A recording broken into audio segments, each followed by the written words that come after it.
할렐루야. 여러분, 얼굴 없는 천사 이야기를 들어본 적 있습니까? 얼굴 없는 천사. 벌써 20년도 넘었는데 전주시 노송동 주민센터 근처엔 해마다 성탄절 전후로 어떤 한 사람이 많은 돈을 기부해 오고 있는데, 이 사람을 우리는 이름도 얼굴도 몰라서 얼굴 없는 천사라고 부릅니다. 작년까지 얼굴 없는 천사가 기부한 돈의 누적액은 9억 6,400만 원에 이른다고 합니다. 요즘은 CCTV가 곳곳에 설치되어 있어서 얼굴 없는 천사를 충분히 알 수 있는 시대입니다. 그러나 얼굴 없는 천사는 자기 모습을 사람에게 알리기를 원치 않아 20년이 지났는데도 알려지지 않았습니다. 아마 이분은 예수님의 말씀대로 오른손이 하는 일을 왼손이 모르게 하라는 말씀을 따르고 있는 사람 같습니다. 우리가 얼굴 없는 천사라고 이름을 붙여서 그렇지, 이분은 엄연히 이름도 얼굴도 있는 전주 시민입니다. 사람의 심리가 안 보여주면 더 보고 싶어 하는데, 이런 심리 때문에 사람들은 하나님을 더 보고 싶어 합니다. 과연 우리가 하나님을 볼 수 있을까요? 하나님은 영이시기에 우리 눈으로 볼 수 없습니다. 그러나 확실한 것은 하나님이 존재하신다는 사실은 여러 가지로 증명할 수 있습니다. 그렇다면 눈에 안 보이는 하나님이 살아계시다는 사실을 우리가 어떻게 알 수 있을까요? 하나님은 간접적으로 자신을 우리에게 보여주셨는데, 성경 저자들은 우리가 하나님을 알 수 있도록 많은 증거를 성경에 기록했습니다.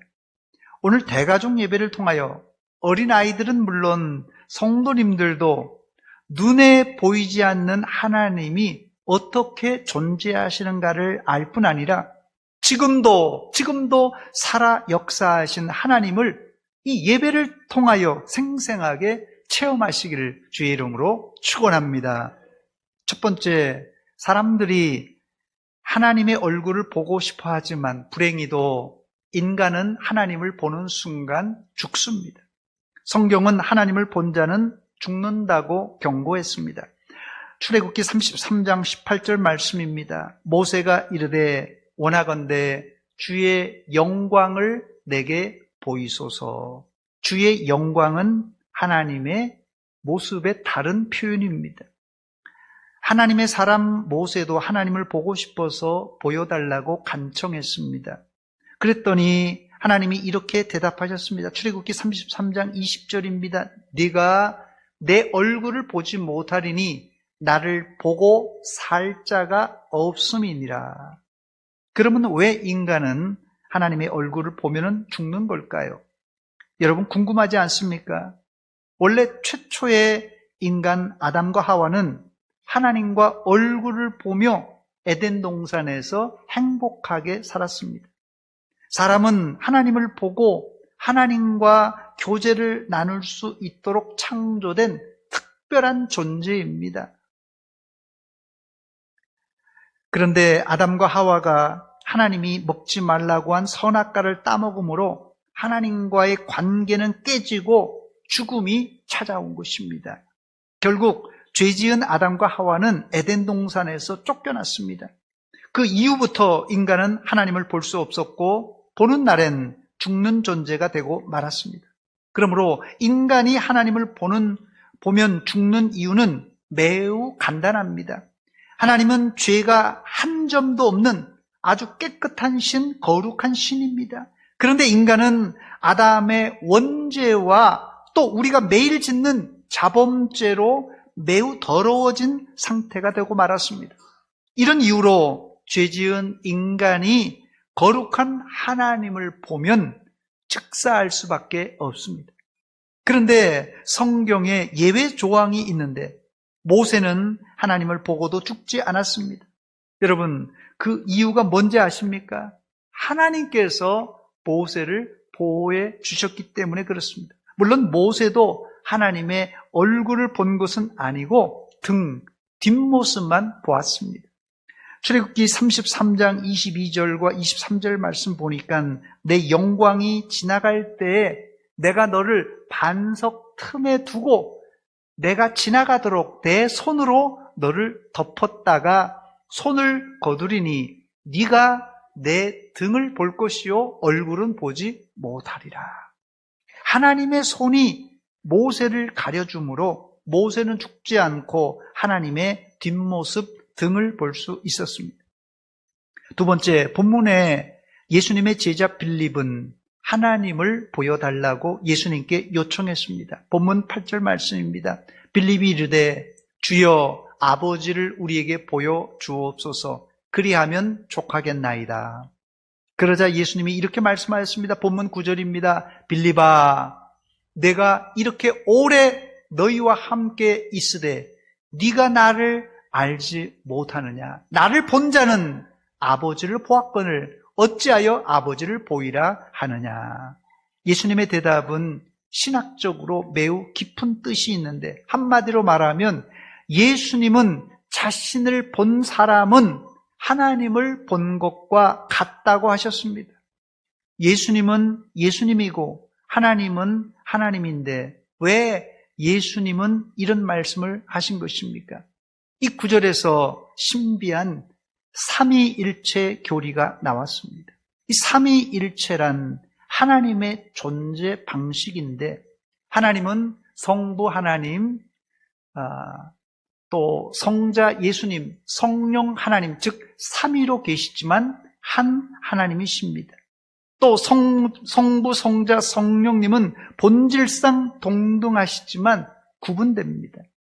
그렇다고 하나님은 세 하나님이 아니라 한 분이십니다. 더 나아가 하나님이 예수님이고 예수님이 성령님이고 성령님이 하나님은 아닙니다. 여러분 아리송하지요? 삼위일체 교리가 복잡해서 신학자들도 신비라고 말했습니다. 오늘 본문의 예수님은 자신과 하나님의 신비한 관계를 말하는데 서로에게 속해 있는 관계라고 말합니다. 본문 10절 말씀입니다. 내가 아버지 안에 거하고 아버지가 내 안에 계신 것을 내가 믿지 아니하느냐. 예수님이 하나님 아버지 안에 거하시고 동시에 하나님 아버지는 예수님 안에 거한다는 것은 인간의 생각으로는 이해할 수 없는 신비한 관계인데 이것을 우리는 삼위일체라고 말합니다. 아마 예수님이 빌립에게 이 말씀을 하셨지만 빌립도 아리송했을 것입니다. 그래서 예수님은 빌립에게 좀 더 쉽게 말씀하셨습니다. 본문 11절입니다. 내가 아버지 안에 거하고 아버지께서 내 안에 계심을 믿으라. 그렇지 못하겠거늘 행하는 그 일로 말미암아 나를 믿으라.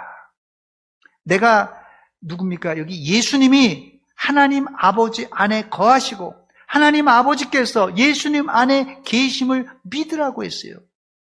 이 말은 되는데 이해가 안 되는 말입니다. 빌립도 아마 그랬을 것이에요. 그래서 예수님은 11절 하반절에 더 쉽게 설명하면서 그렇지 못하겠거는 행하는 그 일로 말미암아 나를 믿으라고 했습니다. 예수님은 빌립이 삼위일체의 신비를 완전히 이해하지 못하자 네가 삼위일체를 못 믿겠다면 내가 이제까지 베풀었던 기적들을 보고서라도 나를 믿으라고 하셨습니다. 여러분, 예수님께서 하신 일 중에 가장 큰 기적이 뭐라고 생각하십니까? 예수님께서 하신 일 중에 가장 큰 기적은 무엇입니까? 어려울 것 같아서 사지선다형 문제로 드립니다. 1번, 물로 포도주를 만든 일. 2번, 나면서 눈이 보이지 않는 맹인의 눈을 뜨게 한 일. 3번, 풍랑을 잠잠케 한 일. 4번, 예수님이 죽었다가 사흘 만에 다시 살아난 부활 사건. 1, 2, 3, 4번 중에 몇 번입니까, 여러분? 1번과 2번과 3번도 보통 사람을 할 수 없는 일이지만 자신이 십자가에 달려 죽었다가 사흘 만에 다시 살아난 부활 사건은 누구도 흉내낼 수 없는 기적입니다. 이것은 신이 아니고는 도저히 할 수 없는 일입니다.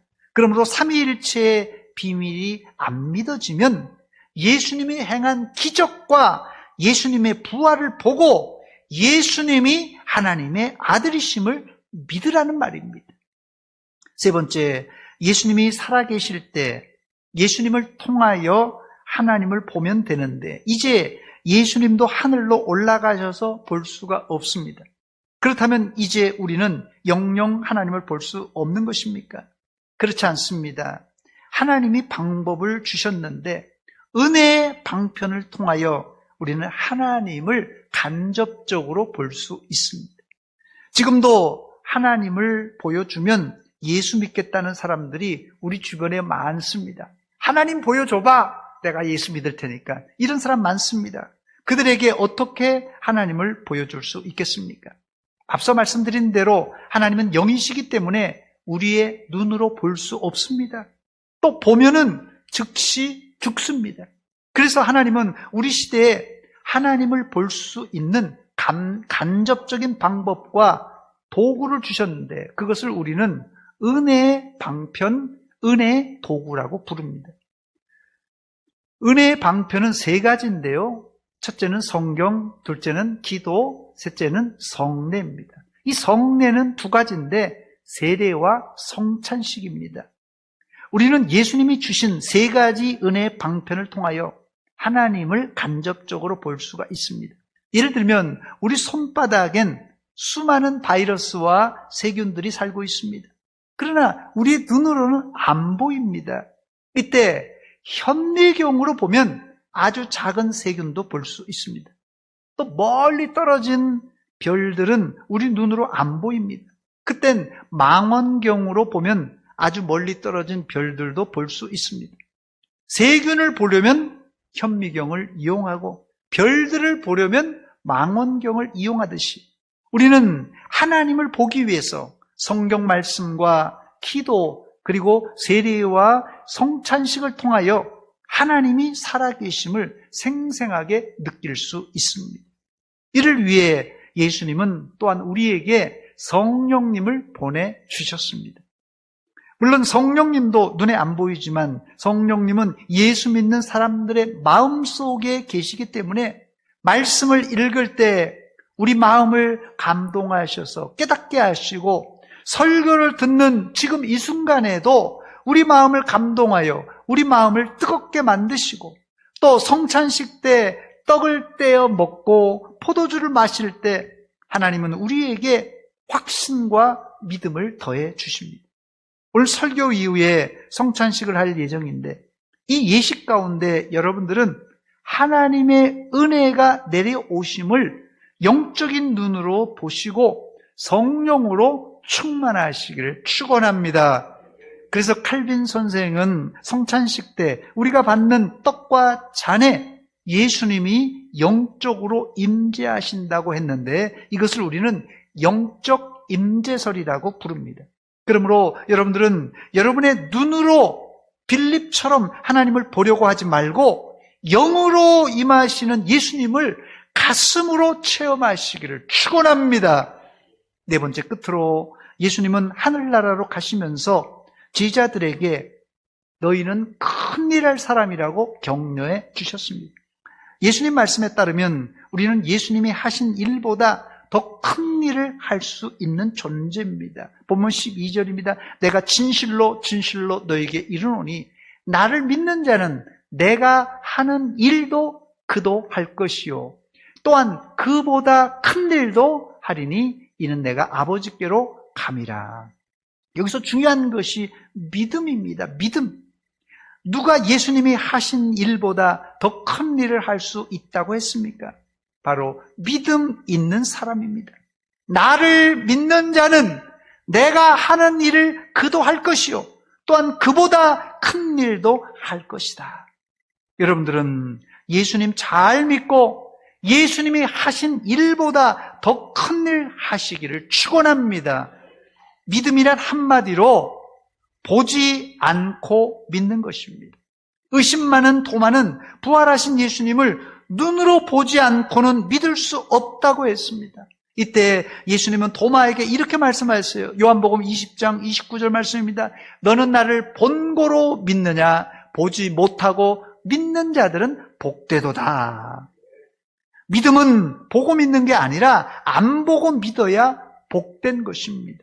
이제 여러분들은 보고 믿으려 하지 말고 보지 않고도 확신하는 믿음의 사람이 되시기를 주의 이름으로 축원합니다.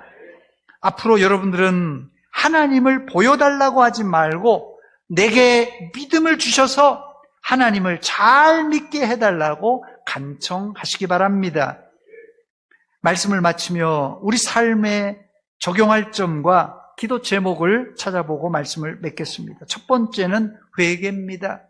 의심 많은 도마같이 의심하면서 하나님을 잘 믿지 못했던 것 회개합니다.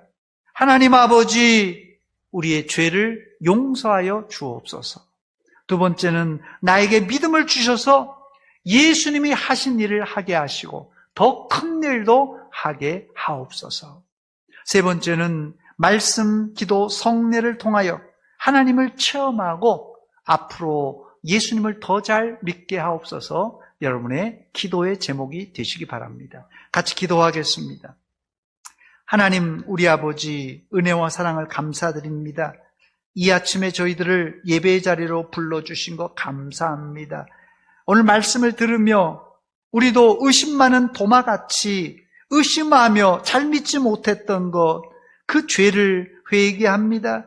용서하여 주시옵소서. 앞으로는 하나님을 믿지 않고도 보지 않고도 잘 믿게 하여 주시옵소서. 나에게 또한 믿음을 주시사 예수님이 하신 일보다 더 큰 일을 감당하게 하여 주시옵소서. 말씀과 기도와 성례를 통하여 오늘 하나님을 체험하고 앞으로는 예수님을 더 잘 믿는 믿음의 종들 다 되게 하여 주시옵소서. 예수님의 이름으로 기도하옵나이다. 아멘.